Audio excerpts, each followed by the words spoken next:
మేము ఎవరిని అరెస్ట్ చేయలేదు, ఎవరిపైన కేసులు పెట్టలేదు, పెట్టాల్సిన అవసరం లేదు. ఇది ప్రజాప్రభుత్వం, వాళ్ళతో చర్చించే మేము పని చేస్తాము. వాళ్ళు తప్పనిసరిగా పిలుస్తాం, మాట్లాడతాం. ఆల్రెడీ గౌరవ వేతనాలు పెంచే దాంట్లో గౌరవ మంత్రి గారు చాలా స్పష్టంగా అది పరిశీలనలో ఉందని చెప్పారు. అది గౌరవ ముఖ్యమంత్రి గారి నిర్ణయం కూడా తీసుకుంటారని మా అంగన్వాడీ వర్కర్స్ కి తెలియజేస్తున్నా, మా ఆశా వర్కర్స్ కి నేను భరోసా ఇస్తున్నా, మా విఏఓస్ కూడా ప్రభుత్వం తరపున హామీ ఇస్తున్నా. అధ్యక్ష, thank you. Short discussion, short notice question 240 Nimmala Ramanaidu గారు. అధ్యక్ష వాకౌట్ అన్నారు, మళ్ళీ లోపలికి వచ్చారు. అధ్యక్ష ఆ క్వశ్చన్ కే వాకౌట్ హౌస్ కదా, సారీ అధ్యక్ష. పర్లేదు టీవీలో వింటారు, లైవ్ లో చూడొచ్చు, టీవీలో మీ నాయకుడు లైవ్ లో చూడొచ్చప్ప.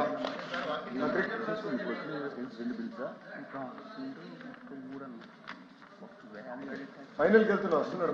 ధన్యవాదాలు అధ్యక్ష.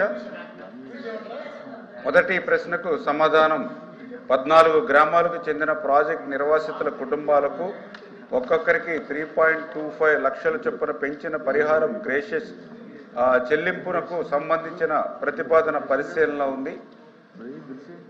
రెండవ ప్రశ్నకు అదేవిధంగా మూడవ ప్రశ్నకు సమాధానం ఈ విషయం పరిశీలనలో ఉంది. రామసుబ్బారెడ్డి గారు.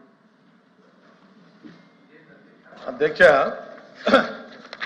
ఈ గండికోట ప్రాజెక్టు కింద వస్తారండి అధ్యక్ష